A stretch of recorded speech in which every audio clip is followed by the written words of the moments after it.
Bonjour à tous et merci d'être ici. Nous reprenons le cycle de conférences organisé par l'Institut européen et cette fois-ci nous abordons un thème qui est très débattu, qui est celui de l'éthique vis-à-vis dans l'intelligence artificielle ou au service de l'intelligence artificielle.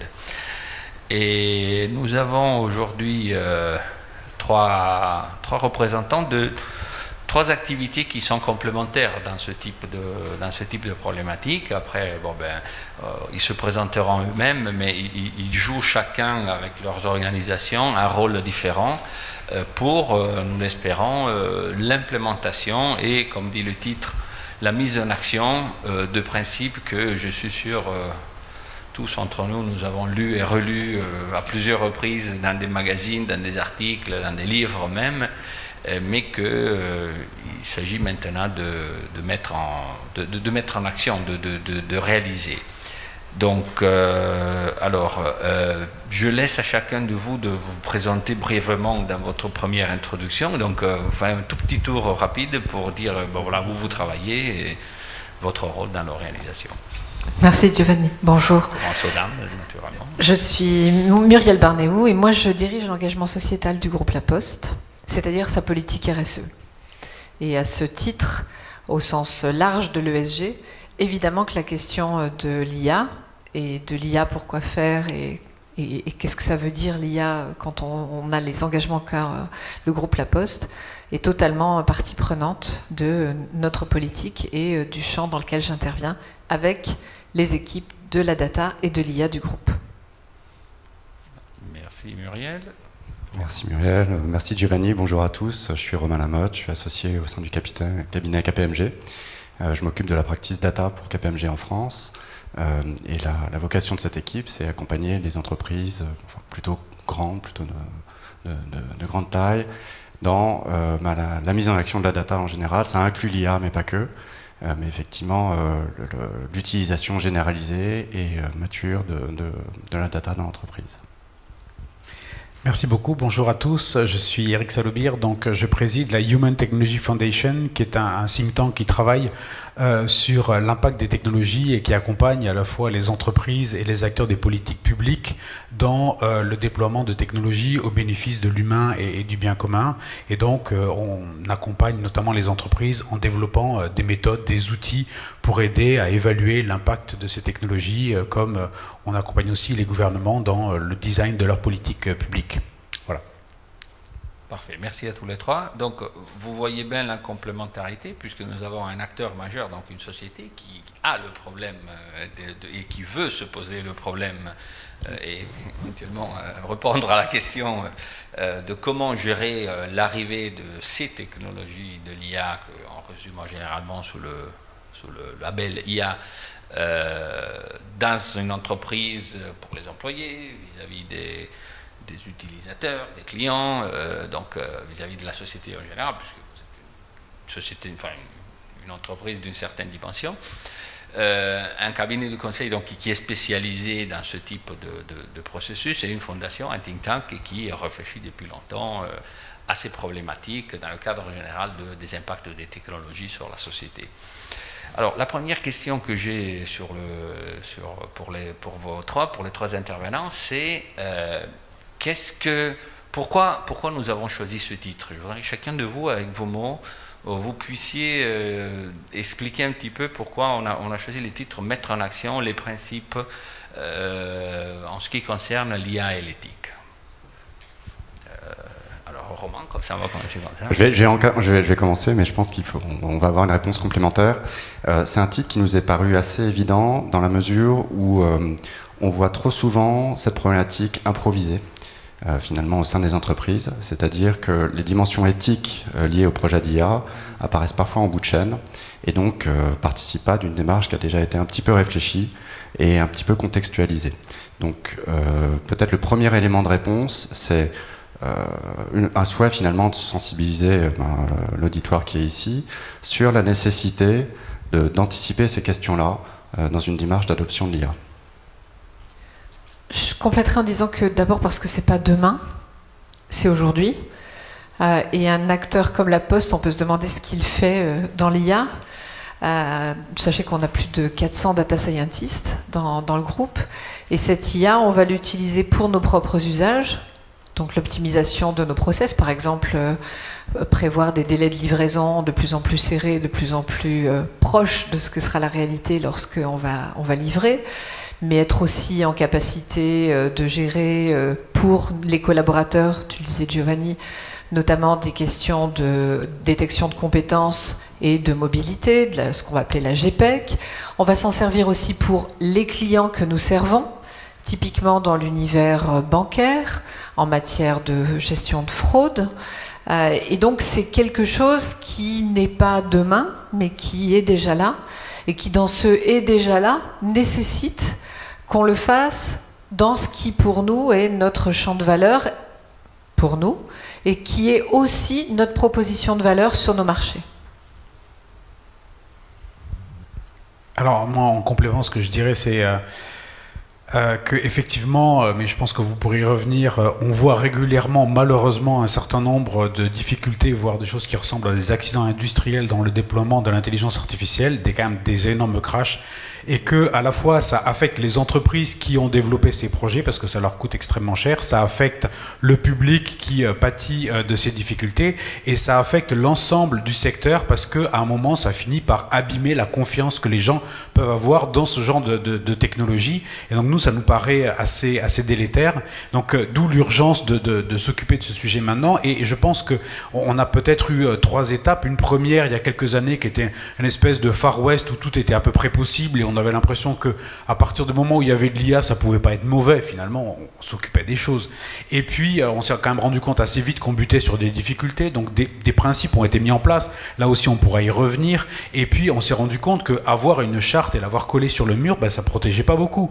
Là, il y a vraiment une dimension complètement incantatoire. On a une charte IA, bon, and so what?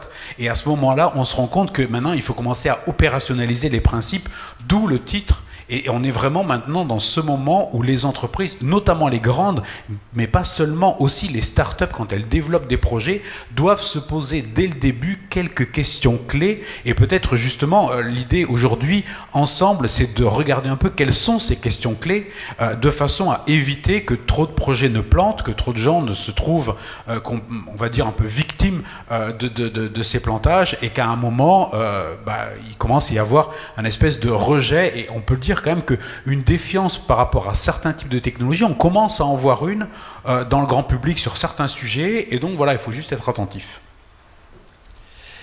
Alors, même si c'est complémentaire, effectivement, c'est complet à la fin comme réponse, je trouve. Je voudrais juste une question, puisque nous avons la chance d'avoir un acteur, quelqu'un qui doit le faire, qui doit rendre opérationnel tout cela, et en plus qui est... Bon, le nom c'est la Poste, mais en fait, vous m'avez rappelé avant que la Poste, ce n'est pas que le courrier, il y a plein d'activités, il y a le bancaire, enfin, il y a beaucoup de secteurs dans lesquels vous intervenez. Donc, ce que nous dirons ici sera aussi intéressant pour le monde des banques, pour le monde des assurances, pas simplement pour le courrier comme nous l'entendons au sens courant. La question que j'ai, c'est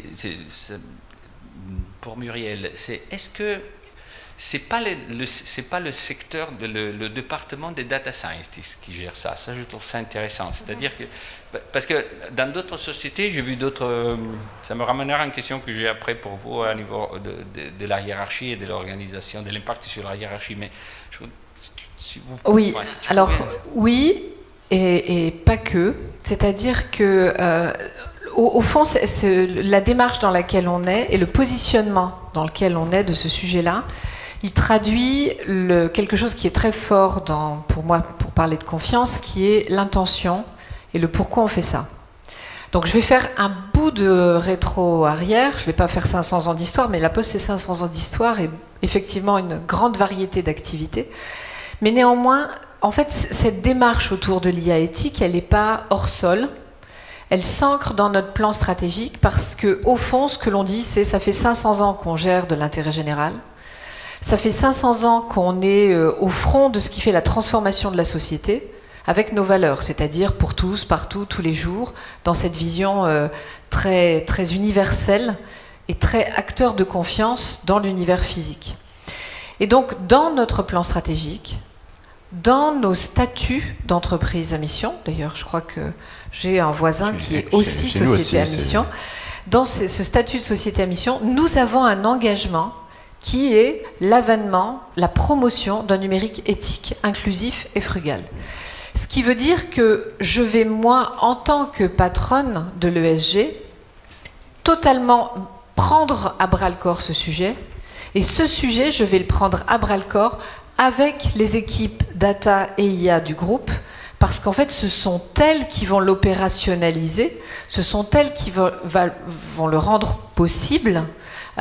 Et c'est au fond comme ça qu'on gère beaucoup de ces sujets, ces piliers qui nous définissent en matière d'ESG, en coportage dans ce qui fait l'éclairage et la vision, et puis ce qui fait ensuite l'opérationnalité des choses et la mise en œuvre. Parce que c'est au fond un élément essentiel pour nous, de notre business et de notre capacité à nous différencier.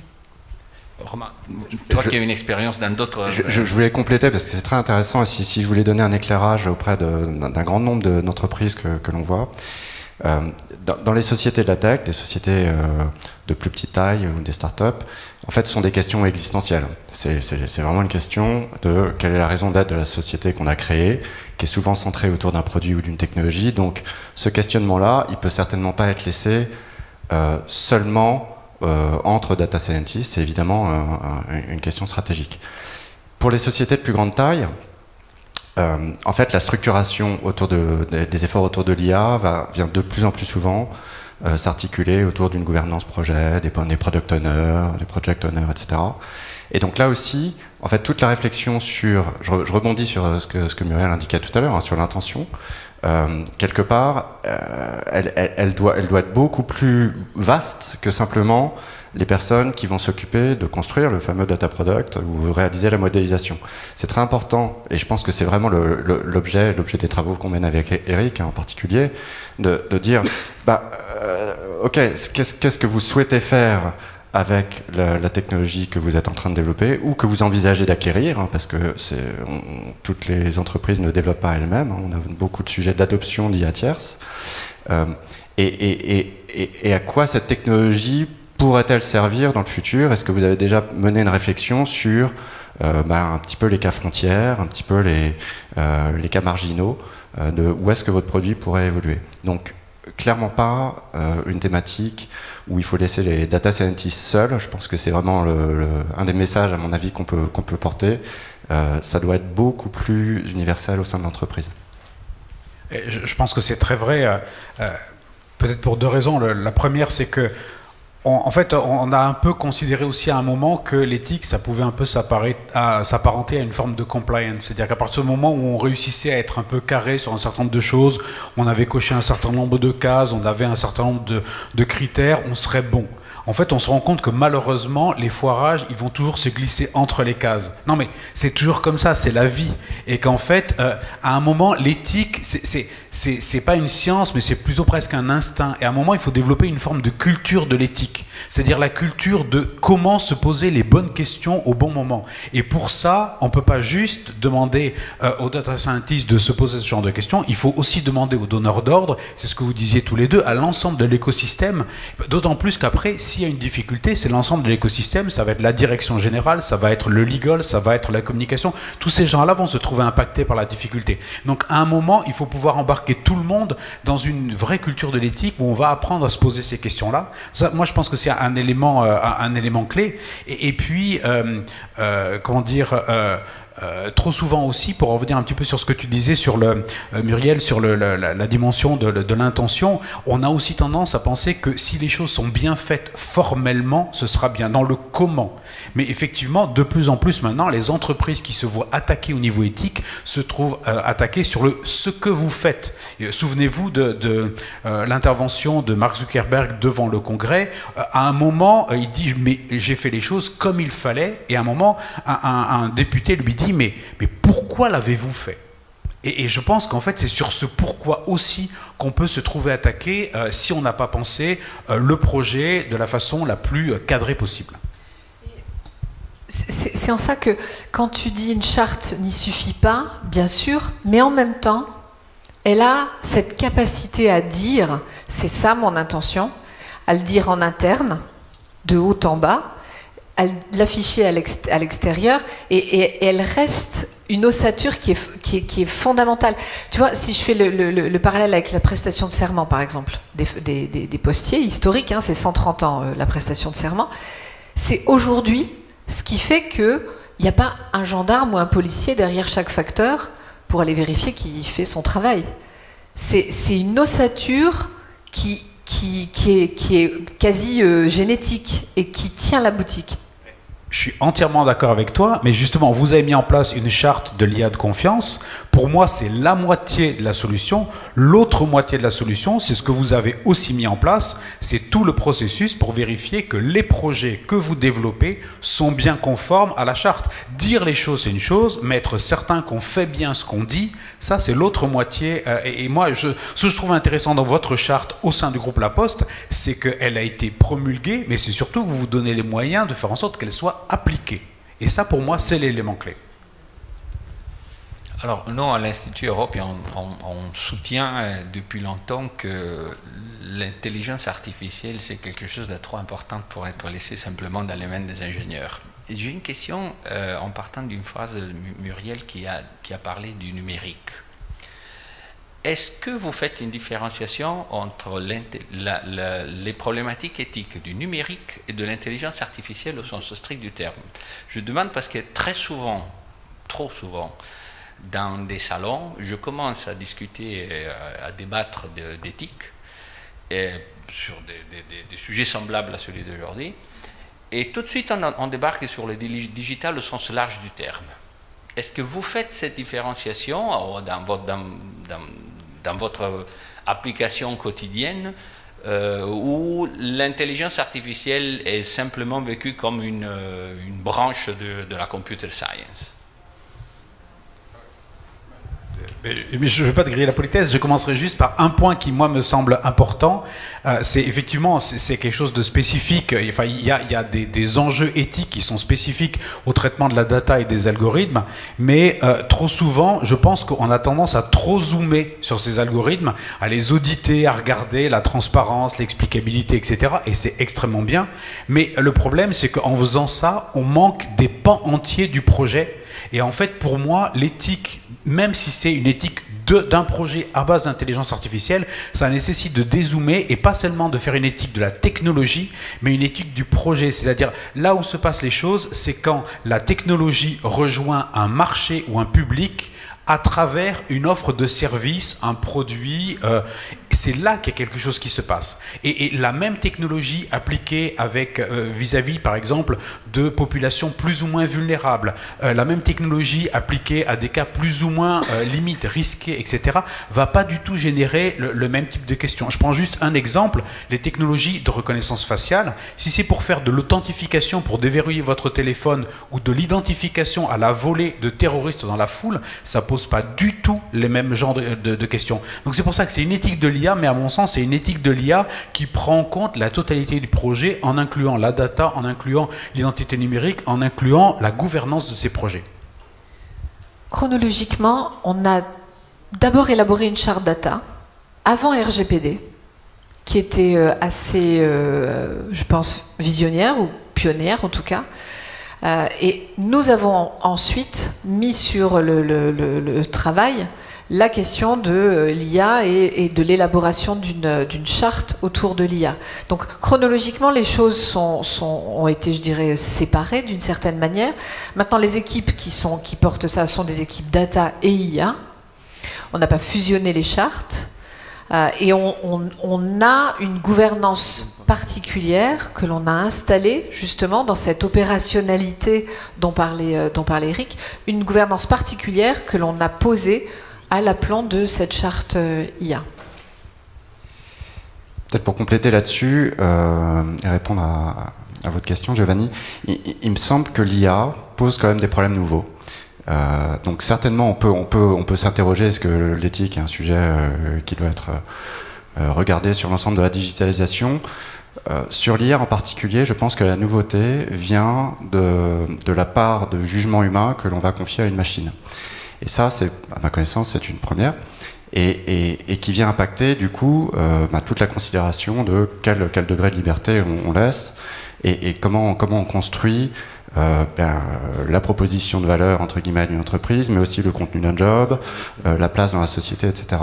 Donc ça, je pense que ça vient apporter quand même quelque chose de nouveau et de très spécifique, en particulier dans tout ce qui va toucher à ce qu'on appelle le cognitive labor, hein, donc finalement le travail intellectuel. Et en l'occurrence, je pense que même en tant que cabinet de conseil, cette question va s'appliquer à nous aussi. On est obligé de réfléchir quand même à quelle est la place qu'on donne dans la mesure où on va le plus souvent et dans le meilleur des cas supporter ou soutenir le jugement humain avec l'aide d'une machine, mais effectivement on peut aller plus loin que ça. Moi, ce qui me semble important, c'est que dans un certain nombre de cas, quand c'est dans des entreprises où les choses sont organisées, on essaie de faire la part des choses en disant ça, ce sera traité par la machine. Là, il y aura human in the loop, des fois c'est human over the loop ou pas du tout. La plupart du temps, pour les utilisateurs extérieurs, je pense à ChatGPT par exemple en ce moment, et c'est utilisable par tout le monde, en fait, les gens ne se posent pas la question de savoir quelle part de confiance ils donnent ou pas à la machine, et même si ChatGPT ne cesse de dire que c'est une machine et que c'est pas un humain, eh ben, à partir du moment où ça génère du langage, c'est un interlocuteur. Et en fait, un certain nombre de gens, on le voit dans les questions qui sont posées, on voit dans la façon dont ils perçoivent les réponses, en fait, c'est un interlocuteur qui parle très bien, qui fait des réponses formelles de grande qualité, et donc finalement dans lequel on va inconsciemment, et ça je pense que c'est inscrit profondément en nous, dans l'humain, on va lui attribuer une forme de confiance. Et donc quelque part on va transférer une partie de... Je pense que c'était déjà le cas avec les HomePods qui étaient de fait basés sur des IA peut-être plus simples, hein, je pense à ceux de Google ou d'Apple ou d'Amazon, et un certain nombre de gens posaient des questions, et puis tel l'oracle, tel la Pity, eh ben, le HomePod apportait la réponse et pas une pluralité de réponses, et c'était une voix, et c'est vraiment la voix qui se glisse dans votre oreille et qui vous dit ce que vous devez entendre, ce que vous devez savoir. C'est vraiment, on m'a dit dans l'oreillette. Et effectivement, je pense que en ce moment, le grand public est encore plus sensible, et parce que l'humain est fait comme ça, encore plus fragile vis-à-vis de cette façon qu'a l'IA finalement de se proposer comme un interlocuteur de confiance.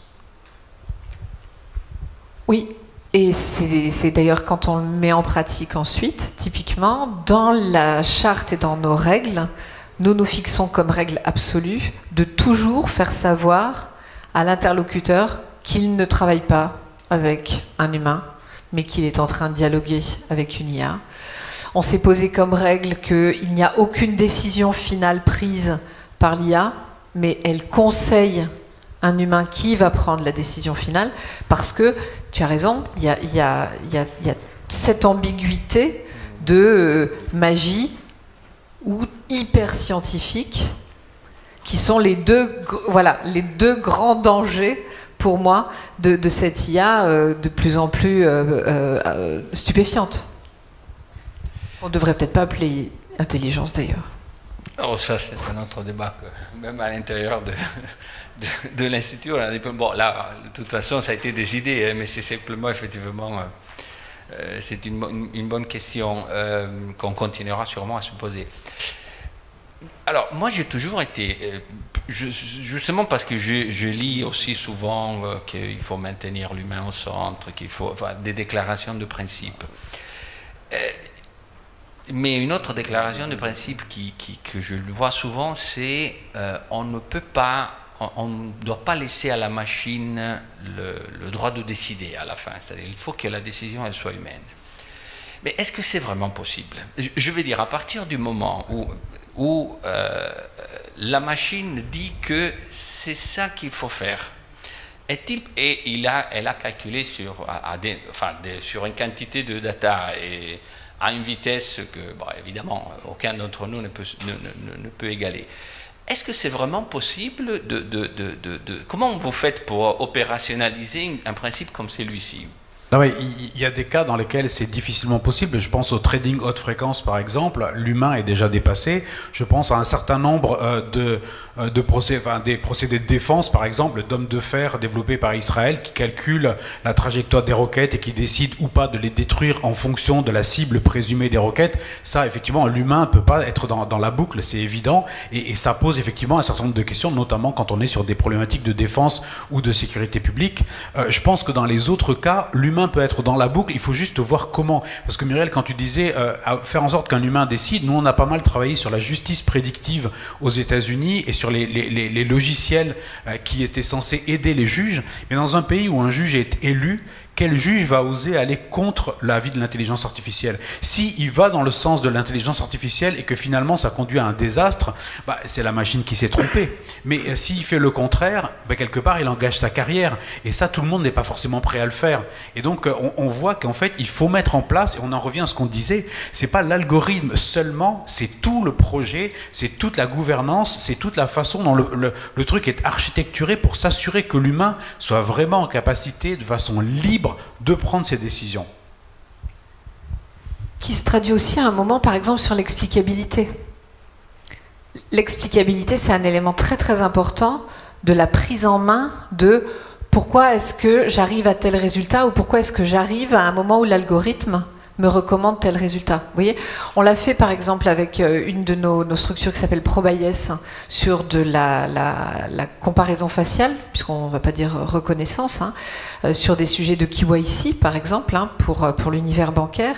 Et en fait, ProBias a développé un programme qui permet de dire l'explicabilité de pourquoi j'ai reconnu morceau d'image par morceau d'image telle personne et pourquoi elle a été catégorisée à tel et tel endroit. Ce qui permet aussi de dire, ça, là il y a une erreur ou là il n'y a pas d'erreur, qui décortique en fait la décision, et l'explicabilité, c'est dans les éléments de confiance et de transparence un sujet, et tu veux dire quelque chose, essentiel. Non, mais c'est extrêmement intéressant ce que tu dis, parce qu'effectivement c'est un élément essentiel. Après, la grande question, c'est de savoir qu'est-ce qu'on diffuse, de cette explicabilité, parce que là, en l'occurrence, si on veut éviter que des faussaires s'améliorent, on est obligé de leur cacher. Mais c'est l'occasion de revenir sur un point, parce qu'on parlait avec Romain d'éthique tout à l'heure, et en fait, c'est de se dire que souvent, quand on travaille sur l'éthique de l'intelligence artificielle, l'idée, c'est pas tellement d'identifier ce qui est bien ou ce qui est mal, parce que ça, je dirais à la limite, c'est la partie la plus simple. C'est dans l'énorme zone grise du milieu, comment on gère des conflits de devoirs, des conflits de valeurs, et par exemple, pouvoir dire aux gens pourquoi ils ont été refusés pour telle et telle chose, par exemple, eh bien, c'est d'un côté, on considère que c'est nécessaire, mais en même temps, ne pas tout dévoiler pour éviter que les faussaires ne s'immiscent plus facilement dans le système, c'est nécessaire aussi. Et donc, on va dire, entre les différentes valeurs, entre les différents impératifs, on est constamment obligé d'arbitrer, et tout le travail qu'on fait quand on travaille ensemble, c'est justement de faire ce fine-tuning des arbitrages pour faire en sorte que le système soit optimisé, on va dire, d'un point de vue éthique, et encore une fois, pas juste qu'il fasse le bien, mais qu'au moins il aille le plus possible dans la bonne direction. Peut-être une des situations les moins souhaitables par rapport à la situation que vous évoquiez tout à l'heure, c'est celle de laisser croire ou donner l'impression qu'on a gardé un libre arbitre. Alors qu'en réalité, il est évident que les utilisateurs ou les opérateurs, on leur a enlevé. Donc, à mon avis, ça, on peut préempter quelque part un peu ce problème-là. La charte permet, je pense, de donner des orientations, de publiciser un peu le choix qu'on compte faire autour de l'utilisation ou non d'une technologie, de telle manière à ce que même on puisse prévoir comment faire, comment gérer plus facilement ces cas de désaccord humain-machine, typiquement. Eric citait tout à l'heure le cas de la justice. On a des cas très récurrents dans la médecine. Dans la médecine diagnostique, on va avoir les mêmes problématiques. Et donc, on ne veut surtout pas arriver dans des situations où on va laisser croire aux gens que non, en fait, vous gardez tout votre jugement professionnel, tout va bien, alors qu'en fait, les pressions sont telles sur les utilisateurs qu'il est évident qu'ils n'ont plus de libre arbitre. La manière aussi de l'opérationnaliser, hein, ça va être au moment de la conception, c'est-à-dire pas une fois que l'IA a déroulé et a amené le résultat, mais dès le moment où on commence à avoir un projet, où se mettent autour de la table des donneurs d'ordre, entre guillemets, hein, et puis les data scientists ou les product owners, comme tu disais Romain, enfin peu importe, mais un cercle large, et d'être en capacité, c'est là où on a opérationnalisé les choses, d'avoir ce questionnement, qui est un questionnement très simple et très concret, autour de, vous voyez, j'ai les questions là, hein, la finalité, bien sûr, autour de l'absence de discrimination à travers des biais, autour de l'accessibilité, autour de l'impact environnemental, bref, de la gouvernance des données. Et en fait, on a tout ce questionnement qui va, en préliminaire, avant même qu'on lance dans l'intention et ce que l'on va faire, nous catégoriser quelque chose comme à risque, donc à creuser, ou au contraire, sans grande nocivité, et on peut dérouler. C'est aussi pour nous un élément de mise en œuvre extrêmement pratique et essentiel qu'on diffuse. Premier questionnaire et ensuite toute une batterie de questions qui peuvent prendre jusqu'à 2 ou 3 heures, hein, si on tombe sur quelque chose qui présente un risque, de manière à pouvoir ensuite ajuster et ne pas le faire pour des choses qui n'en valent pas la peine. C'est aussi cette façon-là qui va nous permettre d'avoir en amont un filtre et un filtre pertinent. Alors, une autre... Oh, pardon, tu as autre... Alors, une autre chose qui m'intrigue beaucoup, c'est rien toujours à ce que tu as dit, c'est il faut que l'utilisateur, c'est un principe de base, sache qu'il est en train d'interagir avec eux.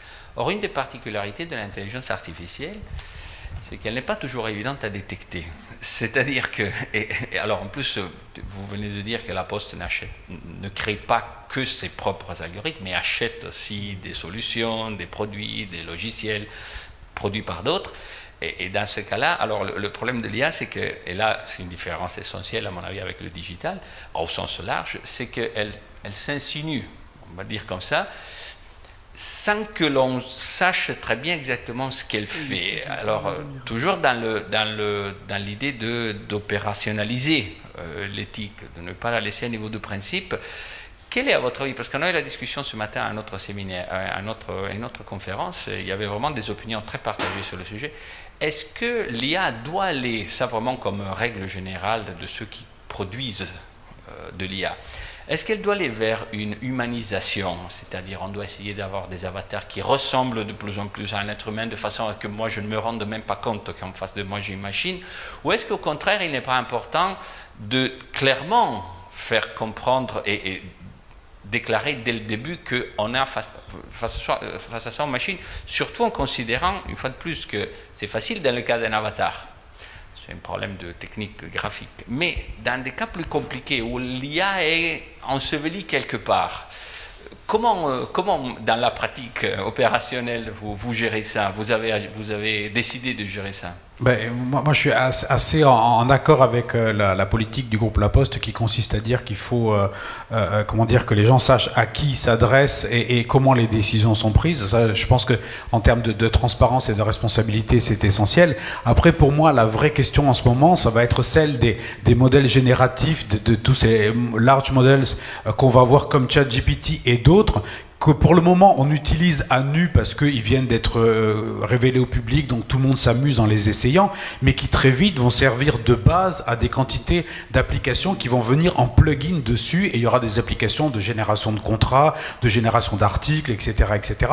Tout ça utilisant ces modèles. Et là, on commence à avoir un empilement d'outils, notamment d'IA, et donc un empilement de responsabilités, et faire le tri dans ces responsabilités va nous amener un peu dans les mêmes difficultés qu'on a quand il y a un crash aérien, par exemple, et qu'on se demande si c'est le fabricant de la sonde, ou le fabricant de l'avion, ou le pilote, ou la compagnie aérienne qui porte la responsabilité. Et là, je pense qu'en fait, on va devoir gérer toute cette complexité, et d'où la nécessité, à mon sens, de s'atteler à mettre en place des méthodes extrêmement strictes dès à présent. Donc tu évoquais et on vous a accompagné dans ce déploiement qui permet à la fois de vérifier quels sujets sont des sujets de risque qu'il va falloir regarder et ensuite être capable d'aller suffisamment profond pour avoir une vraie réponse. C'est-à-dire, il ne s'agit pas rapidement de cocher 3 cases, de dire bon, ça va, c'est sûr, parce que s'il y a un problème, on le prend en pleine figure, et en même temps d'être capable à la fin d'avoir, et je pense que c'est là-dessus qu'on a beaucoup travaillé,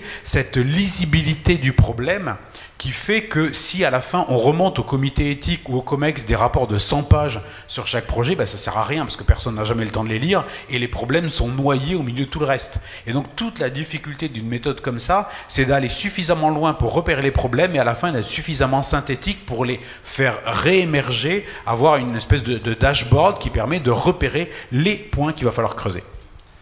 J'ai réagi un petit peu quand tu as évoqué le cas des accidents aériens, mais en fait cette problématique se pose déjà. En fait, on n'a pas attendu les derniers développements de l'IA pour effectivement parfois se rendre compte que on embarque, enfin les entreprises en tout cas embarquent parfois sans le savoir, enfin souvent sans le savoir à travers des services auxquels elles souscrivent, déjà des briques d'IA. Pour la plupart du temps, pour quelque part des finalités assez anodines, mais parfois c'est pas le cas. Donc certaines se posent des questions, et on revient un petit peu à ce que disait Eric un petit peu plus tôt, c'est-à-dire comment se poser la bonne question au bon moment, et je pense que c'est un peu le mouvement qu'on veut essayer de provoquer, mais en réalité cette problématique elle existe déjà, et je pense qu'il y a un sujet qui me semble d'actualité pour bon nombre de nos entreprises clientes en tout cas, d'essayer d'avoir peut-être un petit inventaire, d'interroger les différents métiers qui ne sont pas forcément des gens très liés ni à la tech, ni à la data, ni à l'IA, mais pour essayer de se poser des questions à quel moment ou à quel endroit, dans quel processus ou dans quelle fonction est-ce qu'on utilise en fait l'intelligence artificielle et à quelle fin et comment, et idéalement se poser peut-être pour certaines des applications les plus sensibles l'opportunité d'ouvrir le capot et de regarder un petit peu comment ça tourne. Pour compléter, work in progress aussi, c'est-à-dire on bouge, il y a des choses qu'on ne fait pas et qu'on fera peut-être, des problèmes qu'on n'a pas et qu'on découvrira. Ce qu'on a posé de notre côté, c'est une gouvernance qui permet d'attraper ça, en tout cas on le pense. On a un comité opérationnel sur le sujet qui se tient tous les mois, on a 2 fois par an un comité d'éthique qui regarde les sujets, qui éclaire. On a un COMEX qui est très associé. On a un univers qui n'est pas seulement un univers de la tech, mais l'univers de la tech est dedans. Ce qui pour moi me rend très confiante, ce serait peut-être prétentieux de dire ça, mais en tout cas très positive, c'est l'intérêt que ça suscite. C'est-à-dire que ça laisse personne indifférent, qu'on parle des product owners ou qu'on parle des data scientists. Cette question, l'État rôde.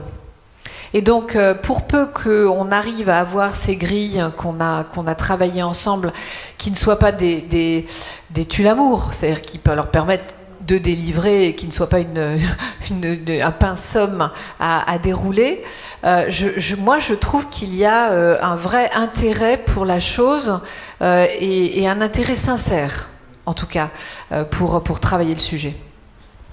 Alors, oui, moi je dirais 2 choses. Alors d'abord, chez toi, au sein du groupe La Poste, l'intérêt aussi, c'est que c'est le souci du PDG. Et je pense qu'un point qui est clé, c'est qu'en fait, et c'est le cas, je pense que ce soit le cas dans tous les startups, il faut que ça parte de la tête. Il faut vraiment que les dirigeants soient convaincus que c'est nécessaire. Ça, je pense que sinon, on n'y arrive pas. Et ensuite, effectivement, je pense qu'il est important, et ça, on se rend compte que petit à petit, c'est en train de venir dans les équipes, de comprendre que l'éthique, c'est pas un censeur. L'éthique n'est pas là pour bloquer, pas là pour limiter le business. L'éthique est là pour renforcer le business. Renforcer au sens, renforcer la solidité des produits, faire en sorte que, quelque part, le truc, il est un peu scandale-proof, quoi. Il va éviter les difficultés. Et ça, je pense que c'est une fois que les gens ont compris ça, qu'en fait, il y a moyen d'aligner les planètes et d'avoir des entreprises qui vont être plus résilientes, des entreprises qui seront plus pérennes, des business qui seront plus solides. Et ben, on accepte parfois, effectivement, de passer un peu plus de temps au début, on accepte de consacrer de la ressource parce qu'on sait que consacrer cette ressource, à un moment, ça rapporte de l'argent. Voilà. Alors, c'est le gars d'une ONG qui vous dit ça, hein, mais c'est vrai. C'est les ressources que nous avions à dédier à un débat sur l'IA et l'éthique sont, comme on me fait signe, malheureusement terminées. Donc je vous remercie beaucoup à tous les trois. Je remercie les participants aussi. Et puis je suis sûr que cette discussion continuera. Merci à tous. Merci, merci beaucoup. Merci.